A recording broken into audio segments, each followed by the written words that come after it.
Hi, I'm Susan, and I'm 30 years old. I met my husband Ethan through a mutual friend, and after 2 years of dating, we decided to get married. While we haven't started a family yet, we're thoroughly enjoying our life together. Ethan's family owns a successful factory with around 50 employees. The company was founded by his late father and has flourished thanks to the hard work of everyone involved. Right now, Ethan's sister Maria runs the business. She's unmarried and has a natural talent for leadership, which she seems to have inherited from their mother, both of whom are exceptional communicators. Maria is warm and welcoming. She made me feel like a sister the moment we met, a stark contrast to the way I grew up with my brothers. However, not everything is without challenges.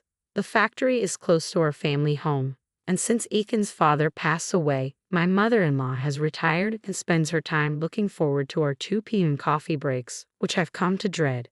Every time I'm asked to fetch her coffee, it feels like my mood sinks. She uses these breaks to express her discontent, often questioning why Ethan and I haven't had children yet, a subject that's out of our hands. If I don't respond to her probing, she becomes irritated and says hurtful things, questioning my worthiness as Ethan's wife and even making cruel remarks about my late parents. The tension between us dates back to when I first met Ethan's family. Upon learning that both of my parents had passed away, my mother from cancer when I was 8 and my father from a heart attack when I was 18, my mother-in-law was visibly shocked. I had a tough childhood, but my father raised my brother and me on his own, and I miss him deeply, especially since he passed away before I had the chance to truly show him how grateful I was for everything he sacrificed.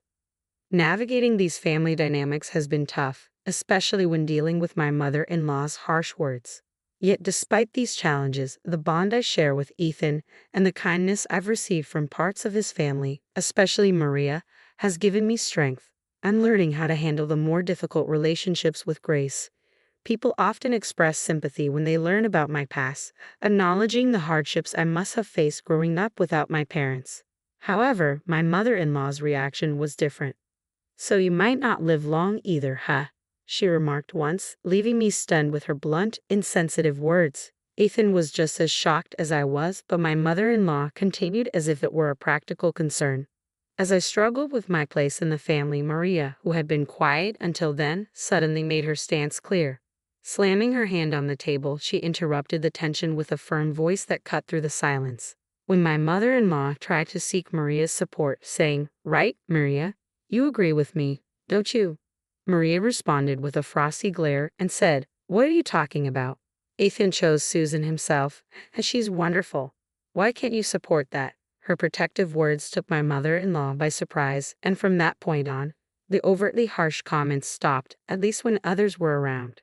The subtle digs, however, continued, especially during our one-on-one coffee breaks, where I could always sense her disappointment if I, not Maria, was the one bringing her coffee. Thankfully, Ethan and I didn't live with his family. We rented a nearby room, which provided some distance from her negativity, limiting our interactions to those brief coffee moments. Our respite from living under the same roof was cut short when a record-breaking hurricane caused severe damage to our apartment. The ceiling leaked so badly that it became uninhabitable. As we tried to manage the situation, Maria suggested we stay with them, smiling innocently as she offered a solution. "Why worry? Just stay with us. Your commute will be 25 seconds." Given the circumstances, we moved in with Ethan's family temporarily. When we arrived, my mother-in-law greeted us with a warm, though mostly directed at Ethan, "Welcome home, Ethan. It must have been tough, but Mom is happy we can live together again." Ethan, however, seemed distant, almost rebellious in his response. After a moment, my mother-in-law noticed me and remarked, "Oh, Susan, you're here too. I didn't notice because you're so quiet.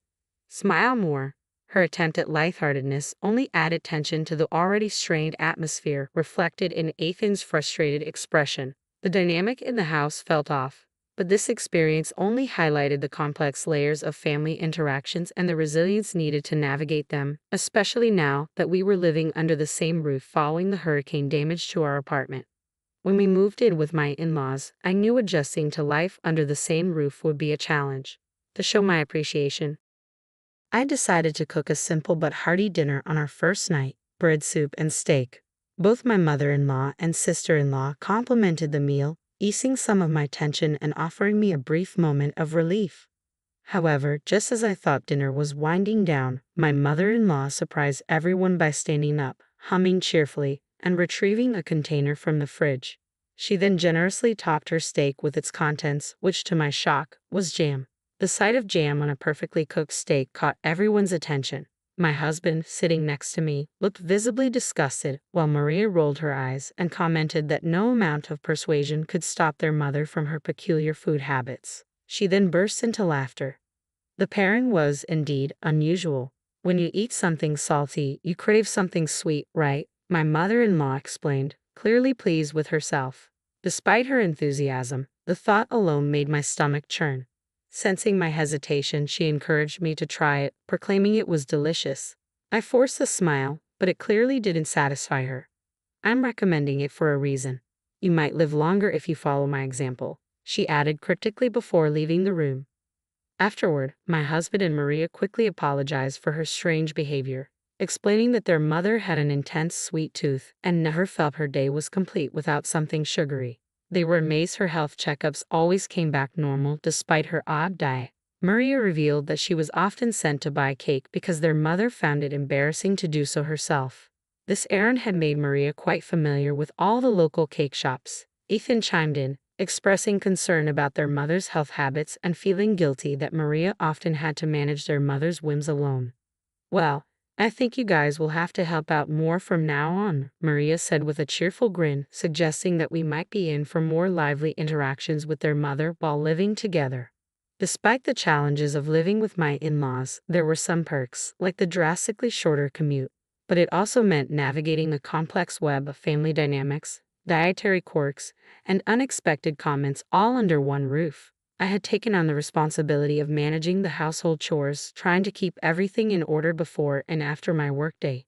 But despite my efforts to engage with my mother-in-law, she frequently dismissed me or reacted coldly. Regardless of her attitude, she never missed an opportunity to criticize the children during our coffee breaks. Since relocating here, my days had become increasingly difficult due to the added stress, which was starting to show in my mood. Ethan noticed this shift and suggested multiple times that we should visit a doctor together. He even proposed escaping to a hotel for a short break, but I declined, considering it an unnecessary expense, especially since the nearest hotel was quite far away. The situation worsened when my husband announced an upcoming week-long business trip, and to my dismay, Maria would be accompanying him. This meant I'd be alone with my mother-in-law, which filled me with dread. Though he offered to take me along, I decided against it, hoping I could endure the week on my own despite feeling unwell. On the morning they left, Maria sent me a message titled Mother-in-Law Survival Guide. The message humorously advised, if anything happens, just give her cake, and you'll be fine. It included a list of local cake shops and her favorite selections from each. Surprisingly, the quirky guide brought me some comfort as I braced myself for the tough week ahead.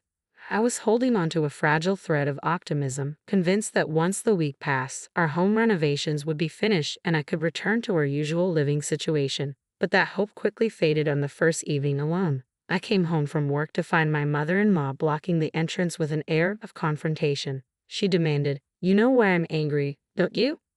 I responded, a bit exasperated, "No, I'm not psychic." It turned out I had missed the scheduled 2 p.m. coffee breaks, something that slipped my mind amidst the chaos of juggling work and home responsibilities. With my husband and Maria away, I had hoped my mother-in-law would understand, given her own work history. But instead, the moment we were alone, she lashed out at me, accusing me of starting this harassment and calling me a wicked woman. I was stunned, feeling an overwhelming sense of disconnect. All I had done was inadvertently forget a couple of coffee breaks, yet I was being treated with such hostility. I counted down the days until my husband and sister-in-law returned, clinging to the hope that I just had a few more days to endure the tense atmosphere. During a particularly rough day, I bought a cake on my lunch break and left it in the office fridge, planning to use it as a peace offering for my mother-in-law. When I mentioned the forgotten cake later, her demeanor shifted completely from anger to delight. "Let's just forget today happened. Just don't forget tomorrow, okay?" she said with renewed cheerfulness before returning to her room.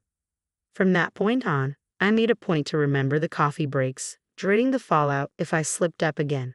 But the stress of it all began to take a toll on me. The morning my husband and Maria were due back, I was overwhelmed with nausea, headaches, and a total loss of appetite. I couldn't manage work, so I took the day off and went to the hospital. The doctor's words shattered me. "It's quite serious. Can your family come right away?" I was diagnosed with cancer and given a prognosis of possibly only 2 to 5 months left to live. As I left the doctor's office, tears stained my face. I was physically shaking, emotionally spent. I returned home, collapsed onto the bed, and was immediately interrupted by the door slamming open. My mother-in-law stormed in, scolding me for skipping work while everyone else was working hard. Her harsh words only made my headache worse. With little energy left, I muttered that I was feeling ill and tried to turn away to close my eyes. She didn't let up, continuing to rant about my supposed inadequacies and even insinuating that I wouldn't live long. I lay there silently, feigning sleep, hoping she would leave. Then she demanded to know why I hadn't prepared for today's coffee break. Her insensitivity was appalling. I opened my eyes to find her hovering over me. "Grace, I'm sorry, I just can't go shopping today. Could you please?" I started weakly. She cut me off dismissively. "Get me chocolate cake, and stop faking your illness." My frustration reached its boiling point. "Shut up. Listen to me," I shouted. "I have 1 month to live. Go buy your damn cake, you idiot." The words left her speechless, her eyes wide in shock. At that moment, my husband and Maria appeared, alarmed by the confrontation. "Mom, what are you doing?" my husband asked. "What do you mean by 1 more month?" His face was pale, mirroring Maria's concern. Ignoring his visibly shaken mother, my husband rushed to my side, offering me the support I so desperately needed. His sudden presence brought a wave of relief, and I broke down, tears flowing uncontrollably. "I can't take it anymore," I sobbed. I sobbed uncontrollably, the weight of the doctor's words still echoing in my mind. It might be cancer, he had said, and I felt nothing but dread and sorrow. But through it all, my mother-in-law's relentless nagging to go out and buy cake was pushing me to my breaking point. Enough was enough. "Stop bothering me about the kids too," I snapped, finally letting the anger I had bottled up for so long pour out. "Just leave me alone, you idiot." The frustration I had kept hidden came flooding out, and as I broke down in tears, my husband and sister-in-law exchanged cold, disapproving glares with my mother-in-law. The absurdity of asking a sick person to go buy cake now seemed glaringly obvious. Maria, who was usually so cheerful, wore an expression of grim determination that felt almost intimidating in the tense moment. Then my husband raised his voice, revealing something we had kept private for so long. "You've been making cruel comments about us not having kids." "Well, the reason we can't have kids is because of me," he confessed. "After we got married, we went to a doctor. The tests showed that I have fertility issues." He paused, the weight of his words hanging heavy between us. "I never wanted to burden Susan with it, so we kept it to ourselves. But now you know." My mother-in-law's face drained of color as the realization set in. It was a blow she hadn't expected. Just then, my phone rang, the hospital. The urgency in their voice heightened my anxiety, and the tears began to fall again. "It's okay, Susan. Can you stand?" "I'm right here with you," my husband whispered, his voice thick with emotion. Together, we rushed to the hospital, my heart pounding in my chest. Once there, we were ushered into a room where the doctor and the hospital director were waiting for us. The news that followed was nothing short of a shock. There had been a dreadful mistake. My medical records had been confused with another patient who shared the same name and birth date. The diagnosis had been a misdiagnosis. I didn't have cancer.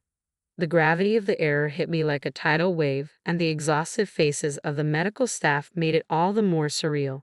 The mix-up even made local news, with the hospital promising a review of their procedures. They referred us to another facility for follow-up care. As we left, I couldn't help but feel a mixture of relief and disbelief. At my in-laws' house, Maria had clearly spoken to my mother-in-law, who now seemed to shrink in her chair, almost as if deflated. Later, Maria confided in me, her voice filled with emotion. "I was terrified, Susan. Terrified that I might lose my brother's wife." That moment of vulnerability between us helped heal some of the tension that had been hanging over our family. It was a painful but necessary revelation. Then, in an unexpected twist of fate, everything changed again.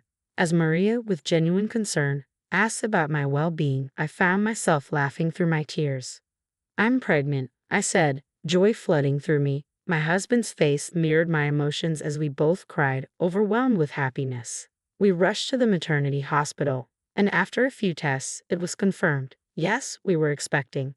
We could hear the heartbeat, and the joy we both felt was beyond words. Maria, who had come with us, shed tears of happiness too.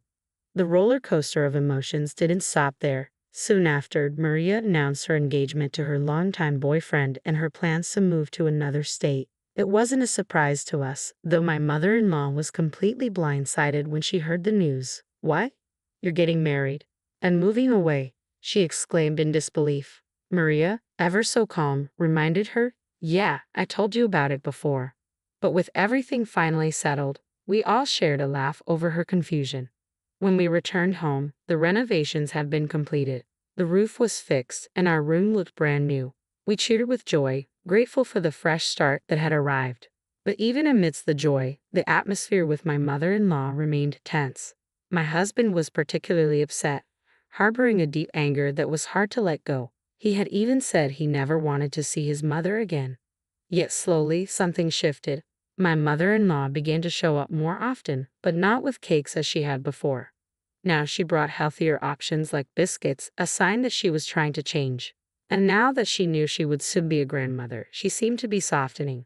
The employees who had worked with my father-in-law when he was CEO seemed pleased to see her, and I started to realize that she wasn't entirely unkind, just a bit misguided.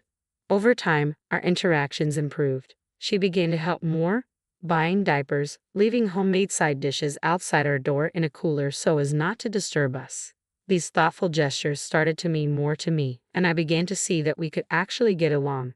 The moment that sealed this transformation came shortly after our daughter Catherine was born. My mother-in-law took my hand, her eyes filled with tears, and she said, "Thank you, Susan. Really, thank you." Her sincerity in that moment was the first real sign of change, and I knew it was genuine.